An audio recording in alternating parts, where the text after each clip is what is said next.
My guest today is Deirdre McCloskey, a professor emerita of economics, history, English, and of communication at the University of Illinois at Chicago. She has written 24 books and hundreds of academic and popular articles on statistical and economic theory, economic history, philosophy, liberalism, feminism, and queer studies. Deirdre has a PhD in economics from Harvard and taught for many years at the University of Chicago. Now, do you expect any long-term changes? What would be the long-term changes that you would expect for capitalism after coronavirus? How will it look different in your view? Well, crucially, I don't want to call it capitalism anymore. I'm Innovativism is the word. Innovativism. I am finished with the word capitalism because it really does mislead everyone who uses it. People on the left, people on the right, people in the middle. As soon as they start talking capitalism, they think that sheer accumulation is how we get rich. And accumulation of useless, stupid projects is not how we get rich. Piling bricks on bricks, piling bachelor's degrees on bachelor's degrees doesn't make us rich. What makes us rich is innovation. So it seems to me that the question is, will this episode be used? And I'm not saying these people are bad or anything. Some of them are nice. Most of them are nice, I'm sure.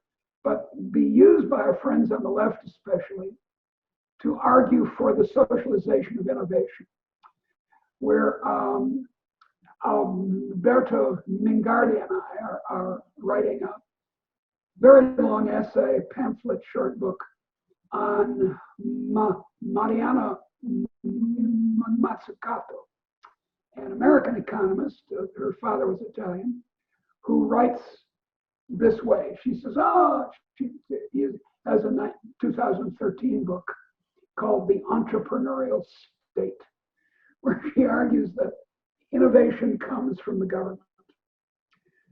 And this, to use the Italian, is pazzo, to use the Spanish loco, to use the English insane. It's not true, and Alberto and I are trying to show it's not. But if they're able to seize the narrative and say, aha, you see, we solved this problem by centralized authority, that may be a bad thing for innovation. I mean, for example, in biological innovation, I think there's a good case, again, for the government to spend a lot on virology. I think we'd better. This is going to happen again and again and again. There are 1.5 million naturally occurring viruses, separate. They're not the same item. So we really got to get to work on virology. And that, I think, again, is an appropriate role for a small but competent government. And then, I don't know,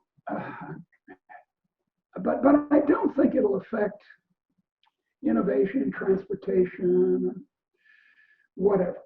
So no, I don't think there will be long-term effect on innovation. And on any of our key institutions, do you think that your expectations is that we go back more or less to the the economic world of the 90s and 2000s, the consensus on globalization, free markets, etc. Well, I'd like to hear the mechanism that people have in mind when they say, oh no, there are all these newspaper articles, people like to write them, oh, the world will be completely different after this. And the only trouble is they say that all the time. I mean, if the copyright on Mickey Mouse expires, they think the world will be completely different. I wrote a little piece for a Russian website asking me whether what's it called, these voluntary currencies, cryptocurrencies. Yeah, cryptocurrencies will change the world. And I said, well, no, from a historical point of view, money keeps changing and not a heck of a lot turns on it.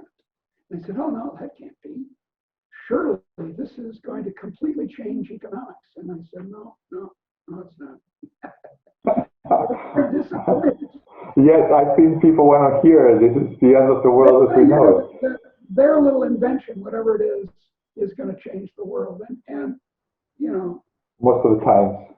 Usually it doesn't. It usually doesn't. And this is one case. Are you pretty optimistic that our world is going to be able to deal with this in a relatively short term? Do you think that we are going to be coming back within a relatively short time to a normal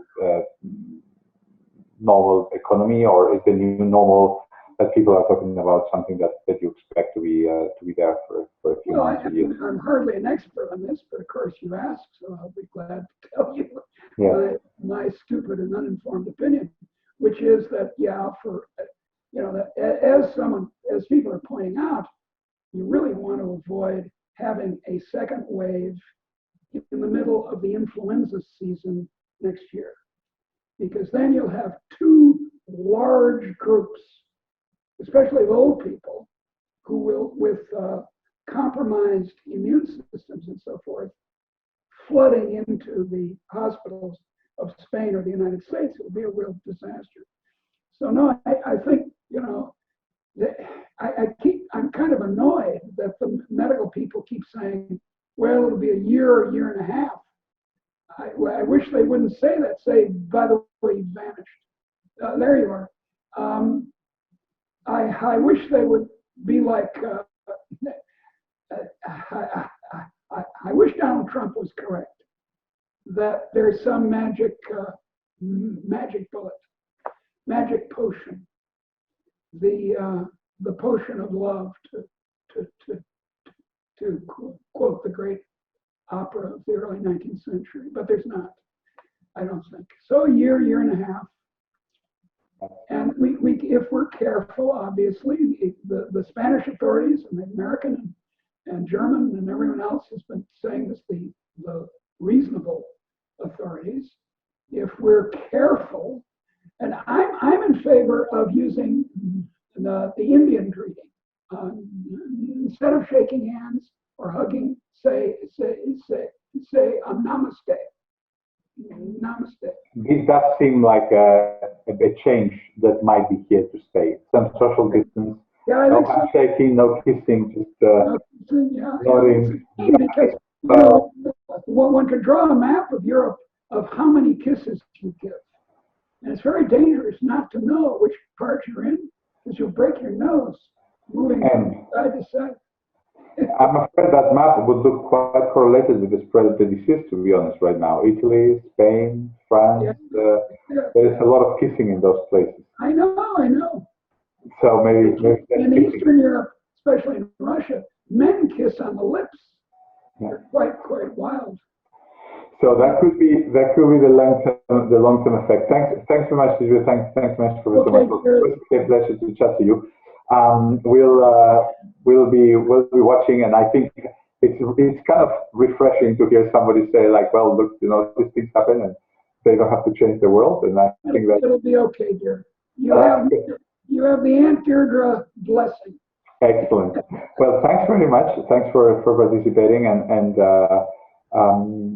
stay safe, take care of yourself, and hopefully we'll see each other in person sometime soon. Thank you very much.